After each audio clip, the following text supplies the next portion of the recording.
요즘 들어 뱃살, 내장지방 쏙 빼는 기능이 좋기로 소문난 레몬, 요리에도 많이 사용하는 과일이죠. 레몬에는 다양한 성분이 있어 건강에 놀라운 효능을 발휘하는데요. 레몬도 잘 알고 드셔야 제대로 된 효능을 누릴 수 있습니다. 잘못 드시면 오히려 몸에 독이 되는 경우도 많이 있거든요. 영상을 통해 레몬에 어떤 효능이 있는지, 어떻게 먹어야 되는지, 함께 먹으면 보약이 되는 음식에는 어떤 것이 있는지, 그리고 레몬 드실 때 주의할 점까지 레몬에 대한 모든 것 알려드릴게요. 레몬은 다이어트뿐만 아니라 당뇨 예방과 관리에도 아주 탁월한 효능이 있습니다. 최근 연구 결과에서 레몬에 들어있는 비타민C와 풍부한 식이섬유, 각종 무기질과 구연산이 혈당 조절에 효과가 있어 당뇨 예방에 도움이 될 수 있고 지방을 분해해주는 효능이 있어 다이어트에도 도움이 된다고 발표했습니다. 또한 레몬은 독소를 배출해주는 효능이 있어 우리 몸의 신진대사를 원활하게 해줘 몸 안에 칼로리를 소모하는데 도움이 되고, 이는 몸의 붓기를 빼고 체중을 줄이는데 도움이 될 수 있습니다. 그럼 레몬의 효능에 대해 좀 더 자세히 알려드릴게요. 12주 동안 진행된 연구에서 고지방 식단에다가 레몬 껍질에 함유된 페놀을 함께 섭취한 설치류는 고지방 식단만 섭취한 설치류보다 체중이 감소했다는 것을 발표했습니다. 또한 체질량 지수가 높은 한국 여성을 대상으로 한 실험에서 레몬 다이어트를 시행한 결과 그렇지 않은 사람들에 비해 체중과 허리둘레가 줄어들었을 뿐만 아니라 인슐린 저항성까지 좋아진 결과를 볼 수 있었고요. 레몬 껍질은 이런 독소를 배출하는 효능뿐만 아니라 변비를 해결하는 데에도 탁월한 효과가 있습니다. 레몬 껍질에는 비타민 C뿐만 아니라 혈관 건강에 좋은 헤스페리딘, 그리고 골다공증 예방과 뼈 건강에 아주 중요한 칼슘, 그리고 펙틴이라는 성분이 아주 풍부하게 들어있습니다. 바로 이 펙틴이 변비를 예방하는 데 탁월한 효능을 발휘합니다. 수용성 식이섬유인 펙틴은 위에서 대장까지 가는 동안 많은 수분을 흡수해 변을 무르게 만들어주고 장내에 머물러 있는 노폐물과 다양한 유해 물질을 흡착해 변과 함께 몸 밖으로 배출시키며 장내 환경을 깨끗하게 해주어 건강 상태를 유지하도록 도와줍니다. 그리고 레몬 과육에는 없고 오직 레몬 껍질에만 있는 성분이 있는데 디리모넨이라고 하는 천연 오일입니다. 디리모넨은 레몬에 상큼한 향을 내는 성분이기도 하며 장을 자극해 연동 운동이 활발하게 되도록 도와주어 변비를 예방해 줄 수 있습니다. 또 레몬에는 구연산이라는 성분이 풍부한데 이 구연산이 체내 지방분해 효소를 활성화시키는 역할을 해줍니다. 활성화된 지방분해 효소는 쌓여있는 내장 지방을 태워주어 허리둘레를 줄여주는데 많은 도움을 주게 되고요. 아침에 일어나자마자 공복에 레몬수를 마시면 체내의 대사 기능이 활발해져 몸 안에 에너지 소비가 활성화됩니다. 대한비만학회에서 발표한 연구 결과 레몬수를 섭취한 그룹이 그렇지 않은 그룹보다 내장 지방이 더 많이 감소했다는 것을 확인할 수 있습니다. 또한 레몬에 들어있는 성분들은 뇌졸중의 위험을 줄여주는데 도움이 될 수 있습니다. 한 연구에 따르면 감귤류에 함유되어 있는 플라보노이드는 여성의 허혈성 뇌졸중 위험을 낮추는데 도움이 될 수 있다고 발표했습니다. 허혈성 뇌졸중은 가장 흔한 유형의 뇌졸중인데 혈전 때문에 뇌로 가는 혈액의 흐름이 방해되면서 발생할 수 있습니다. 플라보노이드가 함유된 음식을 장기간 섭취하면 이런 심혈관 질환뿐만 아니라 각종 암을 예방하는 데 도움이 될 수 있다고 하는데요. 레몬에는 이런 플라보노이드와 함께 강력한 항산화 작용을 하는 비타민 C가 풍부합니다. 이 항산화 작용으로 세포 손상을 방지하고 암세포를 억제하는 항암 효과를 가지는 것이고요. 또한 레몬은 피부 미용에도 좋은데요. 피부색을 건강하게 해주는데 탁월한 효능이 있습니다. 비타민 C는 콜라겐을 형성하는 데 중요한 역할을 해주고 피부를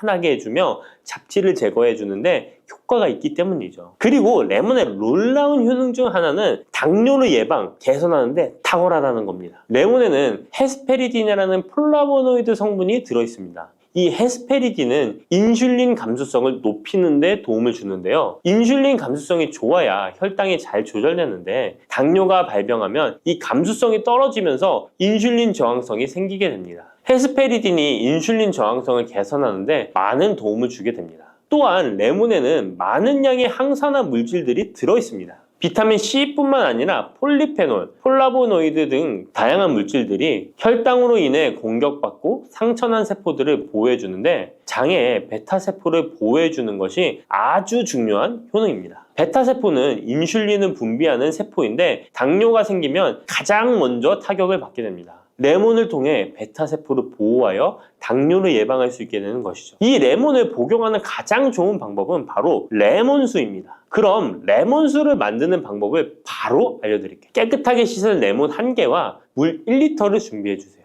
레몬은 양끝 부분은 쓴맛이 나기 때문에 잘라주시고 레몬의 씨는 제거해도 되고 그냥 두셔도 됩니다. 적당한 크기로 자른 레몬을 80도 정도의 뜨거운 물에 넣어줍니다. 충분히 우려내 주시면 레몬물 완성입니다. 물의 온도별로 레몬물의 항산화 능력이 어느 정도 차이가 나는지 실험을 한 결과 80도 이상의 뜨거운 물에서 가장 높은 항산화 효과가 나타났다는 발표를 한 적이 있습니다. 레몬의 제대로 된 효능을 얻기 위해서는 레몬물을 만들 때 꼭 뜨거운 물로 레몬을 우려내 주시기 바랍니다. 레몬물은 실온에서 어느 정도 식힌 후 미지근해졌을 때 마시면 됩니다. 레몬의 산미가 강해 드시기 힘드신 분들은 물을 충분히 더 희석하여 드시다가 적응이 되면 물의 양을 줄이시면 됩니다. 이런 레몬수를 만들어 드실 때 주의할 점이 있는데요. 첫 번째는 반드시 충분한 양의 레몬을 넣어야 한다는 것입니다. 레몬수를 만들 때 레몬 자른 것 몇 조각을 넣어 드시는 경우가 있는데 이 정도는 충분하지 않습니다. 물 1리터에 레몬 1개 정도 우려서 드셔야 레몬의 효과를 볼 수 있습니다. 두 번째는 설탕을 넣으면 안 된다는 것입니다. 레몬의 신맛이 강해 먹기 힘든 분들이 종종 설탕을 넣어 드시는데 그렇게 하시면 오히려 우리 몸에 독이 됩니다. 레몬수의 맛을 위해 설탕을 넣다 보면 설탕을 과하게 드실 수 있기 때문에 넣지 않는 것이 좋습니다. 그리고 세 번째는 레몬을 세척할 때 깨끗하게 하셔야 되는데요. 깨끗하게 세척한다고 식초, 베이킹소다를 많이 사용하시잖아요. 하버드 대학 연구 결과가 있는데요. 레몬은 물에 2분 정도 담가 두었다가 흐르는 물에 잘 씻어주면 농약은 100% 제거된다고 합니다. 그런데 일반적인 상식과는 달리 베이킹소다와 식초를 사용하게 되면 농약이 일부 남아있다는 것을 발표했습니다. 레몬을 세척할 때는 아무것도 넣지 않는 깨끗한 물을 사용하시기 바랍니다. 다음으로 레몬과 함께 먹으면 시너지 효과를 내는 음식을 알려드릴게요. 첫 번째는 바로 계피입니다. 레몬과 계피를 함께 사용하여 약으로 쓰기도 하는데요. 레몬과 계피를 함께 먹으면 면역 체계를 강화해 주는데 도움이 됩니다. 계피는 향긋한 향과 매운맛이 특징인데 소화를 도와줄 뿐만 아니라 혈당 조절에도 탁월한 효능이 있습니다. 또한 레몬에는 염증을 억제하고 수치를 줄여주는 산화 방지제가 풍부한데 레몬과 계피를 지속적으로 섭취하면 강력한 항염 작용이 나타나 관절염에도 많은 도움을 받을 수 있습니다. 또한 레몬과 계피는 다이어트에도 많은 도움을 줄 수 있는데요. 계피는 혈액 속에 인슐린과 탄수화물 수치를 조절해 복부에 지방이 쌓이지 않도록 도와주기 때문입니다.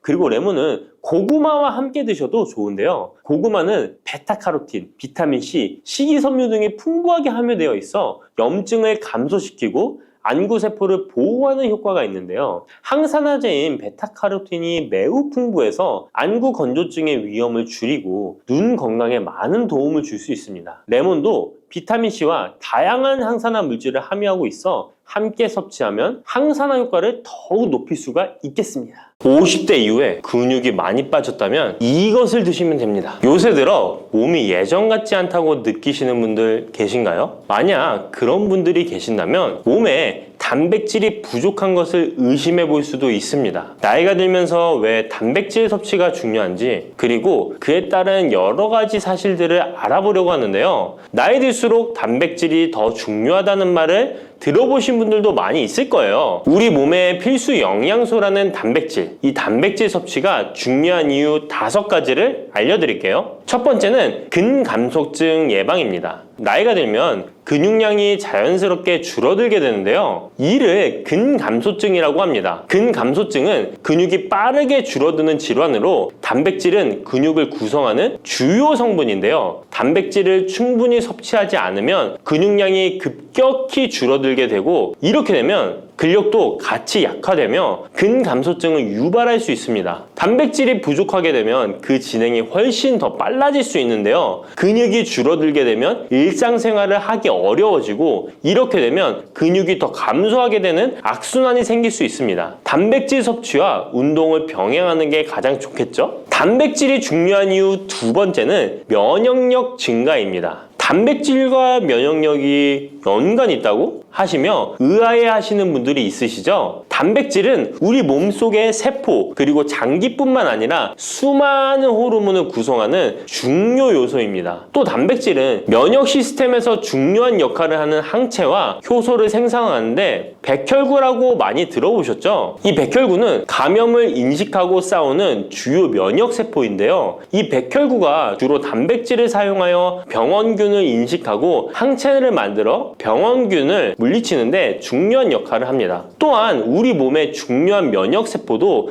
감염에 대응할 때 단백질을 사용하여 신호를 보내고 병원균을 파괴하는 작용을 합니다. 나이가 들면서 면역 시스템이 약해지기 쉬운데, 그럴수록 단백질을 충분히 섭취하면 면역력을 높일 수 있습니다. 단백질 섭취가 중요한 이유 세 번째는 심혈관계 질환 예방입니다. 단백질은 심혈관 건강에도 영향을 주는데요. 특히 식물성 단백질이 도움을 줍니다. 예를 들자면 콩류와 견과류 등은 나쁜 콜레스테롤인 LDL의 수치를 낮추고 심혈관계 질환의 위험을 줄이는데 도움이 됩니다. 특히 노년층에서 단백질 섭취는 고혈압, 동맥경화증, 심장병 등을 예방하는데 중요한 역할을 합니다. 네 번째는 피부의 탄력 저하를 예방합니다. 피부의 주 성분 중 하나인 콜라겐은 단백질로 이루어져 있는데요. 나이가 들면 콜라겐이 자연스럽게 감소하게 되는데, 이로 인해 피부 탄력이 떨어지고 주름이 생깁니다. 이때 단백질을 충분히 섭취하면 피부 건강에도 좋은 영향을 주는데요. 단백질 공급은 피부 재생을 촉진시켜 피부 건강을 유지하는 데 도움을 줍니다. 다섯 번째는 골다공증 예방입니다. 나이 드신 여성분들은 특히 더 주목해주세요. 질병관리청의 보도자료에 따르면 대한민국 50세 이상의 골다공증 유병률은 22.5%로 약 5명 중 1명은 골다공증이 있는데요. 골다공증은 조용한 뼈 도둑이라고 불릴 정도로 초기 증상이 뚜렷하게 보이지 않지만, 골다공증이 한 번 생기면 이로 인한 고관절, 척추, 손목 등의 골절이 생기기 쉽고, 이로 인해 합병증 위험 또한 증가하는데요. 이 골다공증을 예방하는데 중요한 요소가 바로 단백질입니다. 단백질은 뼈를 구성하는 중요한 요소 중 하나인데요. 뼈의 건강을 유지하는 데 필요한 칼슘과 함께 단백질은 뼈의 구조를 안정화시키고 골밀도를 높여서 골다공증을 예방하는 데 중요한 역할을 합니다. 한마디로 노년층에서 우리가 흔히 알고 있는 칼슘과 비타민 D와 함께 단백질 섭취를 증가시키면 뼈가 약해지는 것을 방지할 수 있습니다. 이렇게 중요한 우리 몸속의 단백질이 혹시 부족하게 된다면 무슨 일이 일어날까요? 단백질이 부족하면 여러 가지 신체 기능에 문제가 생기는데요. 첫 번째는 인지 기능 저하와 치매입니다. 단백질 부족이 치매를 유발한다니 놀라셨나요? 연구에 따르면 단백질이 뇌 건강을 유지하는 데 아주 중요한 역할을 합니다. 특히 기억력에 많은 영향을 주는데요. 단백질은 뇌에서 신경 전달 물질을 만들고 뇌세포의 구조를 유지하는 데 도움을 줍니다. 특히 학습과 기억력에 영향을 주는 시냅스에서 발생하는 신경 전달 물질의 방출과 수용체 활성화는 대부분 단백질에 의해 조절되는데, 예를 들어 NMDA 수용체와 AMPA 수용체는 기억 형성에 중요한 역할을 하며, 이것들은 모두 단백질로 구성되어 있습니다. 그래서 충분한 단백질을 공급받지 못하면 뇌 기능이 떨어지고 치매나 인지 기능 저하의 위험이 점점 커질 수 있는 가능성이 있다는 것이에요. 이러한 단백질 섭취가 우리 몸에 얼마나 중요한 영향을 끼치는지 다시 한번 아셨죠? 또 단백질이 부족하면 탈모도 일어날 수 있다는 거 아시나요? 혹시 머리카락이 점점 얇아지고 있는 거나 빠지고 있는 것 같다고 느끼시나요? 탈모도 단백질 부족과 관련이 있습니다. 우리 머리카락도 단백질인 케라틴으로 주로 이루어져 있기 때문에 단백질이 부족하면 머리카락이 자연스레 약해지고 그 증상이 점점 심해지면 탈모가 올 수 있습니다. 우리가 광고로 많이 접하는 탈모 영양제 같은 경우도 맥주 효모 성분과 머리카락을 이루고 있는 아미노산 단백질로 구성이 되어 있는 것을 보면 쉽게 이해가 가실 거예요. 그러니 건강한 모발을 생각한다면 단백질을 잊지 말고 섭취해야겠죠? 그런데 말입니다. 왜 노년층이 단백질을 더 많이 섭취해야 하는 걸까요? 젊은 사람들보다 더 중요한 이유가 있을까요? 그 이유는 노년층은 근육이 자연스럽게 감소하고 신진대사도 느려져서 기초대사량이 감소하기 때문에 체지방률이 증가할 수 있고 단백질의 체내 합성 능력 또한 떨어지게 되는데요. 그러면 근육량이 줄어들게 되고 그만큼 신체 활동도 힘들어지면서 일상생활에서 어려움을 겪을 수 있는 것입니다. 그래서 노년층일수록 단백질을 충분히 섭취해서 근육을 유지하는 게 매우 중요하답니다. 그런데 노년층은 소화 기능이 떨어지기 때문에 사실 고기나 생선 같은 동물성 단백질을 섭취하는 게 불편할 수 있고 또 나이가 드시면서 식사량이 감소하거나 식사 준비의 번거로움도 매끼 단백질을 챙겨 먹는데 어려움을 주는 게 사실입니다. 그래서 혼자 지내시는 분들은 더욱더 단백질 섭취가 어렵기도 합니다. 또한 어떤 분들은 체중 증가를 걱정해서 단백질이 고칼로리라고 생각해서 드시기를 꺼려 하기도 하고요. 그렇다고 해서 섭취하기 어렵다고 단백질의 섭취를 멀리해서는 절대 안 됩니다. 우리 몸에 이렇게 필수적인 단백질을 충분히 섭취하기 좋은 음식에는 무엇이 있을까요? 단백질을 섭취하기 좋은 추천 음식 4가지 바로 소개해 드릴게요. 첫 번째 식품은 계란입니다. 사실 단백질 하면 가장 먼저 떠오르는 식품이 계란인데요. 계란 2알만 드셔도 하루에 필요한 단백질의 20%를 섭취할 수 있다는 거 아셨나요? 특히 계란의 단백질은 완전 단백질로 분류되는데요. 이는 우리 몸이 제대로 기능하는 데 필요한 필수 아미노산을 포함한다는 것을 뜻해요. 계란은 단백질뿐만 아니라 비타민 A, D, E도 함유하고 있어 건강에 매우 좋은데요. 계란은 자연적으로 비타민 D를 함유하고 있는 드문 식품 중 하나입니다. 또한 계란 노른자에는 칼슘, 구리, 요오드, 철분, 망간, 인, 셀레늄, 아연도 풍부하게 함유하고 있어서 계란을 먹으면 많은 영양소를 쉽게 섭취할 수 있는 거죠. 두 번째 식품은 생선입니다. 등푸른 생선 좋다는 이야기는 누구나 한 번쯤 들어보셨을 텐데요. 사실 등푸른 생선뿐만 아니라 다른 생선도 저지방, 고단백 식품으로 다른 고단백 식품인 육류에 비해 지방 함량이 낮고 필요 영양소는 그대로 제공해줍니다. 생선에는 단백질과 함께 오메가3 지방산도 풍부하게 함유되어 있어 심혈관 건강에 좋죠. 특히 연어, 고등어, 참치 같은 생선은 단백질뿐만 아니라 항염증 효과도 있습니다. 그리고 대구 같은 백색 생선은 지방 함량이 매우 적고 단백질은 상대적으로 많아서 체중 걱정이신 분들이나 다이어트를 하는 사람들에게 더욱 좋은 생선입니다. 등푸른 생선도 지방 함량은 높지만 이 지방이 건강에 유익한 오메가3 지방산이기 때문에 건강에 도움이 되는데요. 생선의 단백질은 다른 육류나 콩류보다 소화가 편하고 생선의 살은 비교적 부드러운 섬유질을 가지고 있어서 소화가 빠르고 몸에서 쉽게 흡수됩니다. 세 번째는 유단백 식품인 우유나 요거트 같은 유제품입니다. 특히 노년층에서는 유제품을 섭취하면 칼슘도 함께 챙길 수 있어서 골다공증 예방에도 도움이 되는데요. 유제품에 포함된 단백질은 고품질 단백질입니다. 고품질 단백질은 신체가 효율적으로 사용하고 필요한 아미노산을 모두 공급하는 단백질을 말하는데요. 유제품에 포함된 주요 단백질은 카제인과 웨이로 2가지 모두 필수 아미노산을 풍부하게 포함하고 있습니다. 웨이 단백질은 소화가 쉽기 때문에 운동 직후 우유를 섭취하시면 근육에 아미노산을 빠르게 공급할 수 있고 카제인은 천천히 흡수되어 장시간 동안 일정한 수준의 아미노산을 제공해 근육 손실을 방지하는 데 도움을 줍니다. 하지만 우유를 먹으면 속이 불편하신 분들도 계시죠? 많은 사람들이 유제품을 섭취할 때 소화 불편을 겪을 수 있는데 특히 락토스 불내증, 즉 유당 불내증이 있는 경우입니다. 그러나 요즘에는 이런 분들을 위한 락토스를 제거한 락토프리 우유나 치즈, 요구르트 등은 락토스가 거의 없거나 적은 제품들이 많이 나와 있는데요. 락토스 불내증이 있는 사람도 이런 유제품은 문제없이 섭취할 수 있습니다. 소화가 어려우신 분들은 참고하셔야겠죠? 네 번째는 콩류입니다. 콩류 또한 식물성 단백질로 유명하죠. 콩류는 식물성 단백질을 제공하는 대표적인 식품인데요. 두부나 두유 같은 식품으로도 쉽게 섭취할 수 있고요. 콩류와 같은 식물성 단백질은 고기나 유제품과 같은 동물성 단백질에 비해 지방 함량이 낮고 콜레스테롤이 없는 특징을 가지고 있습니다. 특히 콩, 렌틸콩, 병아리콩, 검정콩 등 다양한 종류의 콩류는 필수 아미노산을 풍부하게 포함하고 있어 신체가 필요로 하는 단백질을 고루 제공하는데요. 특히 고기나 생선 같은 동물성 단백질이 소화가 어려우신 분들에게는 두부나 비지찌개 같은 소화가 잘 되면서도 단백질도 섭취할 수 있는 콩류가 좋은 단백질 식품입니다. 이렇게 몸에 필수적인 단백질, 음식만으로 충분히 섭취되면 좋겠지만 그게 어려운 경우도 있을 텐데요. 이때 단백질 보충제도 좋은 선택이 될 수 있습니다. 운동 후에 빠르게 단백질을 보충하고 싶을 때나 식사를 통해 충분한 단백질을 섭취하기 어려운 경우 보충제가 유용한데요. 마트에서 쉽게 찾을 수 있는 단백질 파우더나 고단백 프로틴바를 이용하면 간편하게 단백질을 보충할 수 있습니다. 하지만 이렇게 간편하게 섭취할 수 있는 제품들 몸에 좋다고 많이 섭취하면 좋을까요? 과량 섭취할 때도 큰 문제가 될 수 있습니다. 한 번에 과도한 단백질은 신장에 부담을 줄 수 있고 또 체내에서 불필요하게 지방으로 축적될 수 있습니다. 단백질의 하루 권장 섭취량은 성인 기준 몸무게 1kg당 약 1g인데요. 하루 권장 섭취량을 꼭 지키는 게 중요하죠. 한마디로 보충제는 식사로 부족한 부분을 보충하는 역할만 하도록 하고 식사로 골고루 단백질을 섭취하는 게 가장 이상적입니다. 마지막으로 단백질 섭취 시 간단한 팁을 알려드리겠습니다. 매 끼니마다 조금씩 단백질을 나눠서 섭취하는 게 단백질 흡수에는 효과적인 거 아셨나요? 단백질은 탄수화물과 지방과 다르게 잉여 단백질이 몸에 저장되지 않는데요. 그 때문에 한 번에 과량으로 섭취하면 소화가 어려워지거나 신장에 부담만 줄 수 있고 단백질은 필요 이상의 단백질은 배출되기 때문에 번거롭더라도 매일 조금씩 몇 끼마다 꾸준히 섭취하는 게 중요합니다. 고기 좋아하시는 분, 채소를 더 선호하시는 분, 이제는 다 같은 단백질이라고 생각하지 마시고 동물성 단백질과 식물성 단백질을 골고루 섭취해야 하는데 동물성 단백질은 식물성 단백질에는 부족한 아미노산이 풍부하고 식물성 단백질은 동물성 단백질에 비해 지방이 적고 섬유질도 같이 섭취할 수 있습니다. 우리가 평상시에 먹는 한식은 사실 단백질 섭취에 아주 좋은데요. 식탁에 단백질이 풍부한 계란, 생선, 두부, 콩들을 반찬으로 두어 개만 먹어도 쉽게 몇 끼마다 몸에 필요한 단백질을 섭취할 수 있습니다. 이제부터 잊지 마시고 단백질이 풍부한 반찬 꼭 드셔주세요. 믹스커피 지금부터 꼭 이렇게 드셔야 돼요.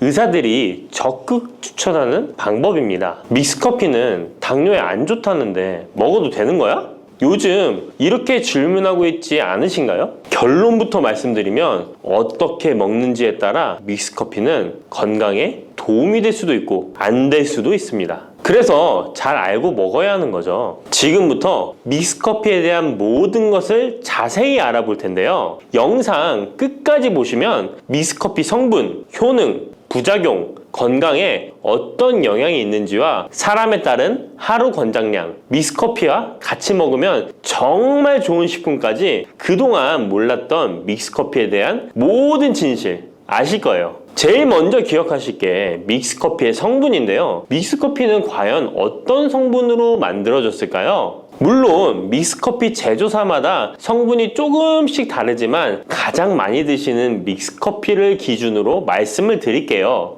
믹스커피 성분 첫 번째는 프림입니다. 프림의 원료는 코코넛의 속살인데요. 코코넛 과육에서 채취한 식물성 지방을 분말로 만들어서 믹스커피의 프림으로 사용하는 것입니다. 근데 이 프림이 지방이니까 몸에 안 좋고 콜레스테롤 수치를 높인다 하는 분들도 있고 식물성 지방이라서 오히려 몸에 괜찮다 하는 분들도 있는데요. 어떤 게 맞는 걸까요? 정확히 말하자면 프림에 들어있는 지방은 코코넛에 추출한 식물성 지방이 맞긴 하지만 콜레스테롤을 대놓고 올리는 나쁜 포화지방이 맞습니다. 그런데 여기서 기억하셔야 할 것이 있는데요. 프림에 사용되는 주요 성분인 야자유는 중쇄지방산으로 일반적인 포화지방산과는 조금 다릅니다. 이 중쇄지방산은 일반적으로 체내에서 빠르게 흡수되어 에너지원으로 전환됩니다. 또한 일반적인 포화지방산과는 다르게 심혈관 건강에 악영향을 미치지 않고 소화에도 도움을 줄 수 있는 지방산이에요. 또한 믹스커피 프림에 들어있는 포화지방산은 그 양이 완전히 적다는 것입니다. 요플레 하나 정도에 들어가 있는 양이라고 할 수 있죠. 요플레는 건강을 위해 드시잖아요. 결국 믹스커피에는 몸에 안 좋은 포화지방산이 들어있지만 소량이라서 콜레스테롤 수치에 영향이 하루 한 잔 정도로는 매우 크게 좌지우지할 수 없다고 할 수 있습니다. 그리고 콜레스테롤에 대한 것도 잘 아셔야 하는데요. 우리가 식사하면서 섭취하는 콜레스테롤은 약 20%를 차지하고 나머지 80% 정도는 필요한 만큼 신체에서 자연적으로 합성됩니다. 그렇기 때문에 단순히 커피 한 잔 정도를 마신다고 해서 콜레스테롤 수치가 급격히 올라가거나 건강에 이상을 끼칠 정도의 영향을 주지는 않는다는 거죠. 믹스커피 성분 두 번째는 설탕입니다. 설탕은 당 성분으로 칼로리가 높아서 당연히 몸에 안 좋은 걸로 알고 계실 거예요. 더군다나 믹스커피에 들어있는 설탕은 정제 과정을 거친 백설탕이라 일반적인 설탕보다 흡수 속도가 어마어마하게 빠릅니다. 즉 믹스커피를 마신 후 만족감을 쉽게 느끼는 것은 그만큼 흡수율이 빠르기 때문인데요. 이 당이 소화 과정을 거치지 않고 곧바로 혈액에 녹아들게 됩니다. 왜 안 좋은지 아시겠죠? 근데 여기서 반전이 있어요. 믹스커피에는 설탕이 5g 정도밖에 안 들어있다는 건데요. 쉽게 설명하자면 우유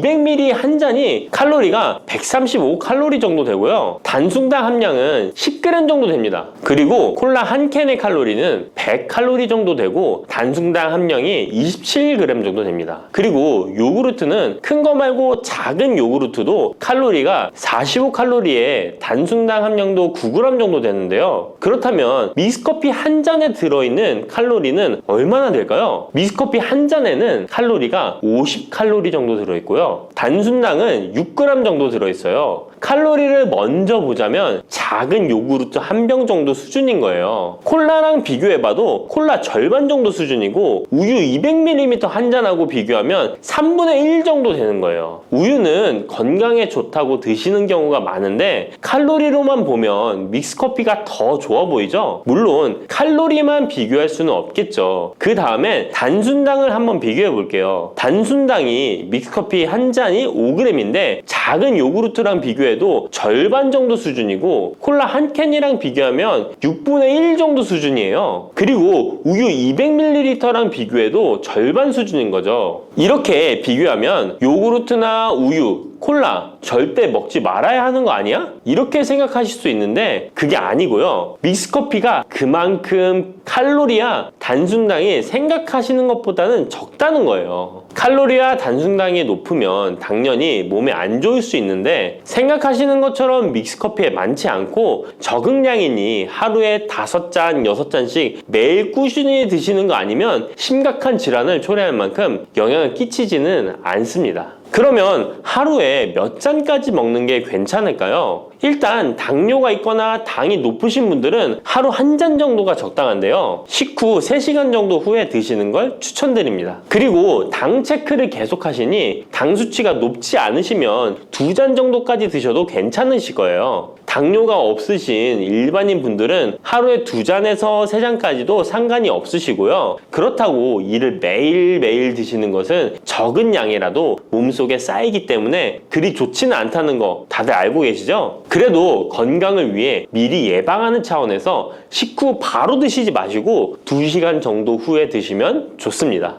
믹스커피의 성분 세 번째는 커피에 들어있는 카페인입니다. 카페인에 대해 설명하기 전에 믹스커피도 일반 커피처럼 커피가 들어가 있기 때문에 커피 성분이 주는 효능이나 부작용도 나타날 수 있습니다. 먼저 커피의 효능을 보자면 커피의 효능 첫 번째, 암 예방 효과입니다. 미국 건강 매체 캔서 헬스에 따르면 ITPR3라는 물질은 대장암에서 간 전이에 기여하는 유전자의 발현을 유도해서 도미노 효과를 유발하는 물질인데 특별한 억제제는 아직 없지만 커피를 마시는 사람들에서 카페인이 이 ITPR3에 대한 억제 효과를 보인다는 것을 발표했고 카페인 섭취와 대장암 재발 및 사망률의 관계를 추적한 결과 하루 4잔 이상 커피를 마신 환자들이 전혀 마시지 않은 사람들에 비해 생존율이 현저히 향상된 것으로 규명된 바 있는 연구도 진행했었습니다. 이런 실험을 진행하면서 커피의 카페인에 대한 효능들이 지금까지 다양하게 연구되고 있는데요. 그렇다고 해서 커피를 무조건 많이 드시란 이야기는 아니고 또 믹스커피 자체가 이런 효능이 있다는 말도 아니에요. 커피에 카페인에 대한 몇 가지 실험을 이야기 드린 거고요. 그만큼 카페인에 대한 너무 부정적인 인식을 변화시켜 보시라고 말씀드리는 거예요. 커피의 효능 두 번째는 기억력 회복 효과입니다. 서울대 식품생명공학부 교수님께서 쥐의 인지 능력을 실험했는데요. 쥐를 물에 빠뜨린 뒤 안전한 장소에 도착하는 시간을 측정해 봤더니 평균 10초 정도 걸렸습니다. 그 쥐들에게 기억력을 손상시킬 수 있는 물질들을 투입하고 같은 실험을 했을 때 안전한 장소를 발견하는데 최대 40초가 걸렸습니다. 이 쥐들은 두 그룹으로 나눠 한 그룹은 하루에 3잔의 커피를, 다른 그룹은 6잔의 커피를 주입했습니다. 그 결과 하루 3잔의 커피를 준 쥐들은 20초로 빨라졌습니다. 그런데 하루 6잔을 주입한 쥐들은 거의 정상으로 돌아왔고 평균 10초 정도 걸렸습니다. 이런 결과에 따르면 커피가 기억력 회복에 확실히 도움이 되었다고 할 수 있는 실험도 있다고 간략히 소개해드리는데 참고로 이 실험에서는 일반 카페인 커피와 디카페인 커피 두 종류를 같이 실험했는데 거의 똑같은 효과를 보였습니다. 결론은 커피에 카페인이 없어도 커피에 들어있는 클로로겐산 등 각종 항산화제 성분 덕분에 기억력 회복 효과가 높아졌다는 것입니다. 정말 놀랍지 않나요? 나이가 들어가면 기억력이 안 좋아지고 인지 능력 장애가 오면서 더 나아가서는 치매가 올 수도 있는데 커피의 성분이 이런 질병을 예방할 수 있다니 너무 커피를 부정적인 시각으로 보시지 않아야겠죠? 그렇다고 남용하면 안 되시고 모든 사람에게서 동일한 실험 효과가 나타나는 것이 아니니 자신의 상태를 잘 알고 드셔야겠죠? 다만 카페인에 예민하신 분들은 믹스커피나 일반 카페인 커피를 드시면 잠을 잘 못 주무실 수도 있으니까 디카페인 커피를 추천드립니다. 그리고 역류성 식도염, 위염 같은 위장 질환이 있으신데 커피는 드시고 싶은 분들은 될 수 있으면 디카페인 커피를 드시면 되겠죠? 커피의 효능 세 번째는 혈당 조절 효과입니다. 전 세계적으로 대사증후군을 앓고 있는 사람이 10억 명이 훨씬 넘는다고 하는데요. 이처럼 많은 사람들이 모든 질병의 근원이라고 불리는 대사증후군을 가지고 있습니다. 최근의 연구들은 커피가 대사증후군의 발병 위험을 감소시킨다는 것을 보여주고 대사증후군의 발병 위험률을 감소시킨다는 것을 보여주고 있는데요. 커피에 대한 매우 흥미로운 연구 논문을 소개하겠습니다. 이 연구는 하루에 5잔의 카페인을 마신 사람들과 카페인이 없는 커피를 마신 사람들을 비교했습니다. 카페인 커피를 마시는 사람과 카페인 없는 커피를 마시는 사람은 커피를 마시지 않는 사람에 비해 당 섭취 2시간 후 혈당이 13.1%나 크게 떨어졌습니다. 이 외에도 카페인의 혈당에 관계된 실험들도 많이 존재하는데요. 카페인도 적절한 용량, 그렇다고 음료에 들어가 있는 합성 카페인을 말씀드리는 건 아닙니다. 적절히 섭취하면 큰 부작용 없이 드실 수 있다는 것을 말씀드리는 거예요. 커피 효능 네 번째는 다이어트 효과입니다. 다이어트를 하는 사람들이 운동하기 전에 커피를 마시고 나서 운동을 한다면 카페인이 신진대사를 빠르게 함으로써 운동 효과를 증진시키기 때문에 체중 감량에 도움을 줄 수 있습니다. 뿐만 아니라 커피에는 카페인 성분이 포함되어 있는데요. 당연하게도 믹스커피에 포함된 커피에도 카페인이 포함되어 있고요. 이런 카페인은 적절한 용량을 섭취한다면 신체적 피로 해소와 소화 기능 개선과 같은 효능을 누릴 수 있습니다. 오전에 커피 한 잔을 마시면 화장실에 가고 싶어지는 것도 커피에 카페인 성분이 장 운동을 활발하게 해주는데 영향을 주기 때문입니다. 카페인 성분이 장 운동을 활발하게 해주는데 영향을 주기 때문입니다. 물론 이뇨작용도 활발히 해줘서 소변도 조금 더 많이 보게 되긴 합니다. 다시 돌아가서 믹스커피에 들어있는 세 번째 성분 카페인에 대해 알아볼게요. 믹스커피에 포함된 카페인 용량은 제품마다 차이가 있을 수 있어요. 하지만 평균적으로 60mg 가량의 카페인이 한 잔 용량의 믹스커피에 포함되어 있는데요. 이는 일반적인 아메리카노 대비 3분의 1 수준에 해당하는 수치입니다. 결과적으로 믹스커피의 카페인은 일반 아메리카노보다도 훨씬 적게 들어있는 거죠. 그렇다면 식약처에서 권고하는 카페인 1일 최대 섭취량은 얼마나 될까요? 일반 성인의 경우 카페인 최대 섭취량은 400mg 정도이고요. 어린이나 청소년은 체중 1kg당 2.5mg 이하, 임산부는 200mg 정도입니다. 그러나 임산부의 경우에는 카페인이 태아에 미치는 영향이 조금이라도 있으니 안 드시는 게 좋겠죠? 콜라 한 캔에 카페인이 보통 35mg 정도 들어있으니 믹스커피가 카페인 함량도 크지 않다는 걸 알 수 있습니다. 여기서 잠깐! 그렇다면 믹스커피와 같이 먹었을 때 효과를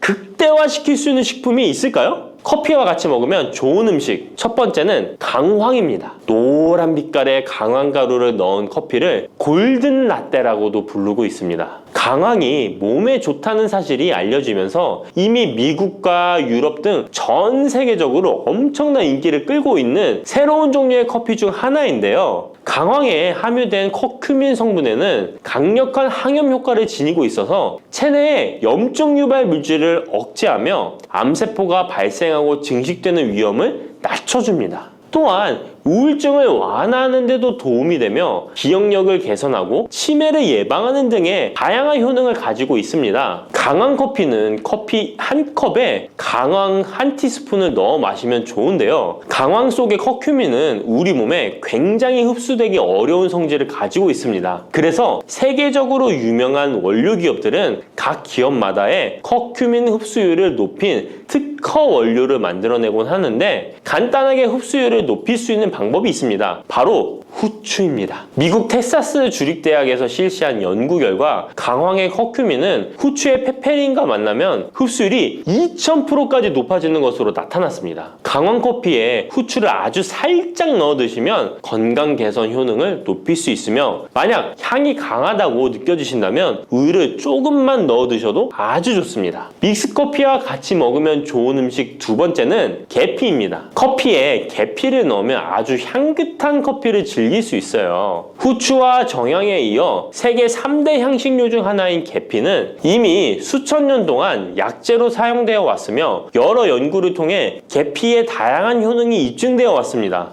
커피의 원료 생산지인 멕시코에서도 커피에 시나몬 스틱을 넣은 커피를 즐겨 마신다고 합니다. 미국 당뇨협회가 발표한 연구에 따르면 제2형 당뇨병 환자에게 계피를 투여하자 혈당 중성지방 수치는 낮아지고 좋은 콜레스테롤 수치는 높아졌다고 해서 블랙커피에 계피 2분의 1 티스푼을 넣은 후에 섞어 마시는 것이 황금 비율이라고 하니 한번 참고해서 드셔보시면 좋을 것 같네요. 특히 혈액순환에도 아주 좋습니다. 믹스커피와 같이 먹으면 좋은 음식 세 번째는 생강입니다. 강력한 항산화 성분을 가진 생강은 커피에 넣어 함께 곁들여 마시면 생강의 알싸한 맛이 부드러워지면서 향긋한 생강커피를 즐길 수 있습니다. 생강의 매운맛을 내는 쇼가올과 진저롤 성분이 혈중 콜레스테롤을 낮춰서 동맥경화나 뇌경색 등을 예방하며 항염, 항암 효과가 뛰어나서 암을 유발하는 종양세포의 성장을 억제하는 등의 다양한 효능을 지니고 있습니다. 특히 기관지를 확장시키는 효과가 있어서 기관지염이나 천식, 비염을 달고 사시는 분들은 자주 섭취하시면 아주 좋습니다. 추가로 생강에는 디아스타제라는 단백질 분해 요소가 있어서 식후 커피에 생강가루를 넣어 마시면 장 운동을 촉진해 더부룩한 속을 해소하는 데에도 도움을 얻을 수 있습니다. 드시는 방법은 커피 한 컵에 생강가루 한 티스푼을 넣어 드시면 되고, 생강의 맛이 걱정되신다면 처음에는 조금씩 넣어서 서서히 맛을 익혀가는 것도 좋은 방법이라고 할 수 있습니다. 제가 말씀드린 방법이 무조건 믹스커피를 먹어라 먹지 말아라 하는 말은 아니고, 믹스커피에 대한 오해와 건강을 걱정하시는 분들께 어떤 식으로 먹으면 조금이나마 건강에 대한 걱정을 덜게 만들어 줄까 하는 의문에서 시작한 것이기 때문에 오해 말고 편안하게 들어주시면 좋겠습니다. 미역과 이것 함께 드시면 당뇨가 사라지고 치매가 예방됩니다. 평소 무심코한 이 행동 때문에 암과 치매에 걸릴 수 있습니다. 미역에는 풍부한 영양 성분이 있어 당뇨 예방, 골다공증, 심혈관 질환 예방, 암 예방 등 다양한 효능을 갖고 있기도 하죠. 그렇다면 미역은 어떻게 먹어야 암과 치매에 안 걸리고 우리 몸을 건강하게 만드는 보약이 될 수 있을까요? 미역국 끓일 때 고소한 들기름에 미역을 달달 볶아서 끓여 먹으면 정말 맛있잖아요. 그런데 절대로 미역을 볶을 때 들기름을 넣고 조리하시면 안 됩니다. 들기름은 오메가3 지방산과 혈관의 콜레스테롤을 제거하고 노폐물을 배출하여 혈관을 건강하게 해줍니다. 또한 동맥경화를 방지하여 심혈관 질환을 예방하고 뇌신경을 활발하게 하여 치매 예방에도 좋은 효능이 있습니다. 그런데 들기름은 다른 점이 낮아 열을 가하게 되면 산패가 되어 좋은 성분은 없어지고 1급 발암물질인 벤조피렌이 생성됩니다. 벤조피렌은 암을 발생시킬 뿐만 아니라 뇌 분비계의 장애를 일으키고 뇌 건강에 악영향을 주는 정말 위험한 물질입니다. 건강에 좋은 줄 알고 넣은 들기름 때문에 오히려 건강을 해치는 독을 먹는 상황이 되는 거죠. 들기름은 미역국을 다 끓인 다음에 마지막에 한 스푼 넣어 드시면 들기름의 효능과 고소한 맛을 온전히 누릴 수 있습니다. 미역과 함께 드시면 절대 안 되는 두 번째 음식은 바로 대파입니다. 다른 국이나 찌개를 끓일 때는 파를 꼭 넣는데 유독 미역국을 끓일 때는 왜 파를 넣지 않는 걸까요? 그 이유는 미역과 대파 둘 다 알긴산이라는 성분이 있는데, 이 알긴산은 미끌거리는 식감이 있습니다. 함께 드시게 되면 식감이 나빠지는 이유도 있지만 식감보다도 더 중요한 이유가 있습니다. 대파에는 인과 유황 성분이 있는데요. 미역과 대파를 함께 드시게 되면 대파 안에 인과 유황 성분 때문에 미역에 함유된 칼슘의 흡수를 방해받게 됩니다. 미역에는 칼슘이 엄청나게 많이 들어있는데요. 미역에 함유된 칼슘의 함량은 100g당 960mg이고요. 우유에 함유된 칼슘의 함량은 100g당 105mg입니다. 우유보다 9배 정도나 더 많다는 것이죠. 성인 기준 하루 칼슘의 권장 섭취량이 600mg에서 700mg 정도인데요. 미역국을 한 그릇만 드셔도 충분히 섭취하실 수 있는 양입니다. 우유를 소화 못 시키는 분들이 칼슘을 섭취하기 위해서는 미역이 정말 좋은 식품이 되는 거죠. 이렇게 많은 칼슘은 우리 몸의 뼈를 튼튼하게 해주고 골다공증 예방에 도움을 주는데요. 이 골다공증 예방은 50대 이후의 여성분들에게는 정말 중요한 효능입니다. 골다공증으로 인해 골반뼈가 골절이 될 경우에 65세 이상은 30%가 1년 내에 사망하고 80세 이상은 50%가 2개월 내에 사망을 할 수 있다는 통계가 있습니다. 나이가 들어갈수록 미역을 충분히 섭취하시는 것을 추천드립니다. 이런 칼슘 보충제에 정말 중요한 미역을 대파와 함께 드신다면 칼슘 흡수가 제대로 되지 않는 것이죠. 미역에 미끌미끌한 성분이 알긴산이라고 했잖아요. 이 알긴산도 우리 몸에 정말 중요한 역할을 해줍니다. 바로 알긴산은 다른 물질을 흡착하는 성질이 있어 혈관 내에 나쁜 콜레스테롤을 흡착하여 배출을 도와줍니다. 이렇게 되면 동맥경화를 예방할 수 있고 혈액순환을 원활하게 하며 심혈관 질환을 예방하는 데 도움을 줄 수 있습니다. 미역이 피를 맑게 한다고 하잖아요. 바로 이 알긴산의 효능 때문에 혈관이 깨끗해지기 때문입니다. 또한 알긴산은 장 운동을 촉진하고 배변 활동을 원활하게 하여 변비 예방에 도움을 줍니다. 이는 미역의 풍부한 식이섬유와 함께 장 건강에 도움을 주는 거죠. 미역에 함유된 풍부한 식이섬유는 당뇨 예방에 탁월한 효능을 발휘하는데요. 국립보건원에서 장년층 7,400명을 대상으로 추적 조사를 해봤는데 해조류를 전혀 먹지 않는 사람과 매일 미역국 반 그릇 이상의 해조류를 섭취한 사람의 당뇨병 발생 위험도를 조사했는데 하루에 미역국 반 그릇 이상 먹는 사람이 해조류를 전혀 먹지 않는 사람에 비해 당뇨병 발생 위험도가 20%가 낮았습니다. 미역의 풍부한 식이섬유는 급격히 오르는 혈당을 막아주는데요. 식이섬유가 소화의 속도를 늦춰주고 인슐린의 분비를 조절해주기 때문입니다. 식이섬유는 포만감을 높여주고 칼로리가 낮아 식사량을 조절하는 데 도움을 주고 체내에 노폐물과 독소를 배출하여 체중을 감량하는 데도 도움을 주어 다이어트 식품으로도 많이 활용되고 있습니다. 미역국은 또 아이를 출산한 산모들이 반드시 먹는 음식인데요. 미역의 풍부한 요오드는 출산 후 늘어난 자궁을 수축시켜주는 데 도움을 주며 모유가 잘 나오도록 도와줍니다. 또한 요오드는 피를 멎게 하여 상처를 빨리 아물게 하는 역할도 해줍니다. 칼슘과 철분이 풍부하여 출산 후에 흥분된 신경을 안정시켜주고 혈액의 생성을 도와 산모의 빈혈 예방에 도움을 주게 됩니다.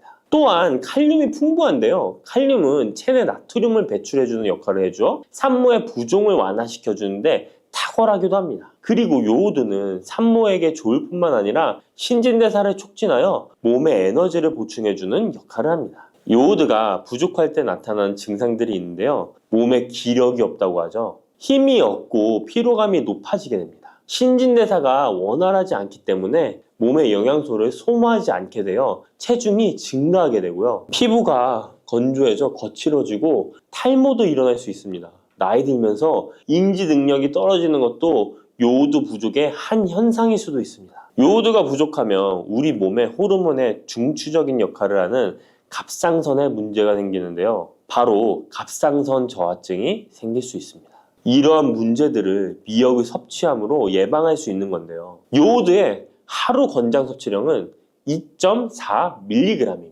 미역국 한 그릇에는 요오드가 약 1.1mg 정도 함유되어 있으니 미역국은 하루에 한두 그릇만 드시길 바랍니다. 요오드는 과하게 섭취하게 돼도 문제가 생기는데요. 요오드의 섭취량이 많아지면 갑상선염이나 다른 갑상선 질환도 유발할 수 있습니다. 특별히 갑상선이 약하신 분들은 미역을 섭취하는데 주의하셔야겠습니다. 갑상선은 우리 몸에서 가장 중요한 내분비 기관 중 하나인데요. 갑상선은 목 부분, 기관지 아래에 위치한 나비 모양의 내분비 기관인데요. 중요한 여러 기능을 하지만 그 중에서도 대사율을 조절하는 역할이 있습니다. 갑상선에 T3, T4 호르몬을 분비하여 우리 몸의 에너지 소비와 체온 조절을 하는데 중요한 역할을 하게 됩니다. 갑상선 호르몬은 신경 시스템의 정상적인 기능을 유지하는데 꼭 필요한데요. 호르몬이 제대로 분비되지 않아 수치가 너무 높거나 낮게 되면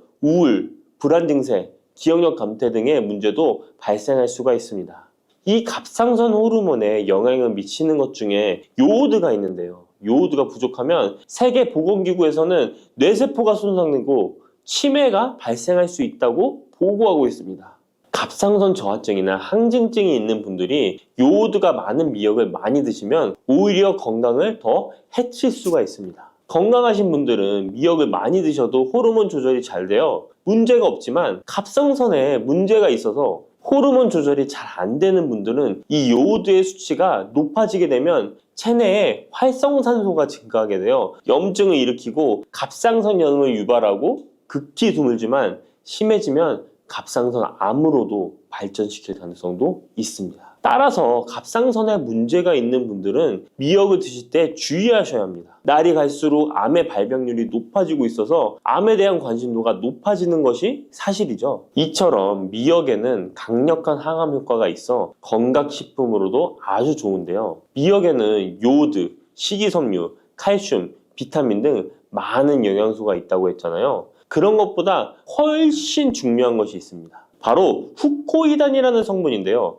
이 성분이 바로 강력한 항암 작용을 한다고 알려져 있습니다. 후코이단 성분은 미역의 줄기보다 미역귀에 7배나 많이 들어있어 요즘에 미역귀가 항암식품으로 많이 알려져 있습니다. 이 후코이단은 암세포가 스스로 사멸되도록 유도하는 효능이 있습니다. 이러한 효능으로 암세포가 생기는 것을 막아주고 전이 되는 것도 방치할 수 있는 거죠. 후코이단은 특히 폐암, 간암, 대장암, 유방암, 백혈병에 효능이 좋다고 입증된 논문들이 발표되기도 했습니다. 후코이단은 항암 작용 외에도 콜레스테롤 혈관에 흡착되지 않도록 막아주고 혈류를 원활하게 해주어 혈관을 건강하게 해주는 역할을 해줍니다. 이렇게 혈관을 깨끗하게 해주어 뇌졸중과 뇌경색, 심근경색 등의 심혈관 질환도 예방할 수 있습니다. 미역귀와 함께 토마토를 드시면 항암 효과를 극대화할 수 있는데요. 토마토가 채소의 왕으로 불리며 우리 몸에 정말 좋다는 사실 알고 계시죠? 토마토에는 라이코펜이라는 항산화 성분이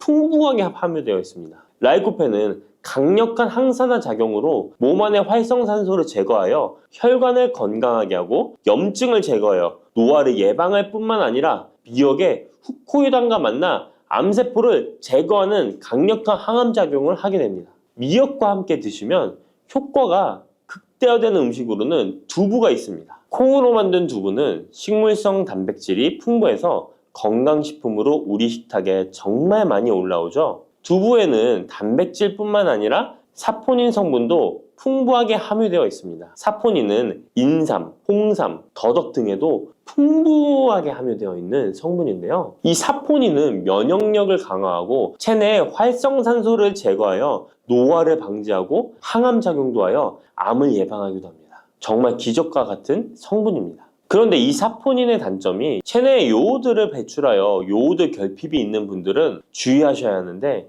미역과 함께 드신다면 미역에 함유된 풍부한 요오드와 사포닌의 만남으로 미역의 섭취로 과다할 수 있는 요오드의 양을 두부의 사포닌이 배출시켜주어 걱정 없이 드실 수 있게 되는 것이죠. 칼슘은 뼈를 튼튼하게 만들어준다고 상식적으로 알고 계시잖아요. 우리 몸에는 칼슘이 많아도 골다공증이 생긴다는 사실 들어보셨나요? 칼슘이 풍부한 우유를 많이 마시는 덴마크나 스웨덴 같은 나라에서 골다공증이 많다고 합니다. 오히려 많은 칼슘이 오히려 혈관이나 심장에 쌓여서 석회화를 일으켜 건강을 해치게 되는데요. 그렇다고 칼슘이 많은 음식을 안 먹을 수도 없고 어떻게 해야 할까요? 걱정하지 마세요. 해결책 바로 알려드릴게요. 그것은 바로 계란과 함께 드시면 해결됩니다. 계란에 들어있는 다양한 영양 성분이 오스테오칼신이라는 단백질을 활성화시켜 주는데 이 단백질은 뼈를 강화하고 칼슘이 뼛속으로 제대로 흡수할 수 있도록 도와줍니다. 이 오스테오칼신을 활성화해주는 역할을 하는 게 비타민 K2인데 우리나라에서는 허가가 늦게 나서 그동안 정식으로 섭취 못했던 비타민 K2도 지금은 허가가 나서 요새 영양제를 보면 칼슘과 마그네슘, 비타민 D와 비타민 K까지 같이 들어있어 칼슘의 흡수를 더욱 용이하게 만들어주는 영양제도 쉽게 찾아볼 수 있습니다. 그런데 이렇게 칼슘을 아무리 많이 섭취해도 흡수가 안 돼 그대로 혈관에 남게 되면 쌓이고 쌓여서 석회화를 유발시킬 수 있겠죠? 이처럼 미역과 계란을 함께 섭취하면 칼슘의 흡수를 도울 뿐 아니라 우리 몸의 pH 균형을 잡아주는 데도 중요한 역할을 해줍니다. 미역은 알칼리성 식품이고 계란은 산성 식품으로 같이 섭취하면 약알칼리성 상태로 유지시켜줍니다. 게다가 소화에도 좋고 미역은 단백질과 잘 어울리니 계란과 함께 먹으면 소화도 잘 되고 우리 몸의 흡수도 잘 된답니다.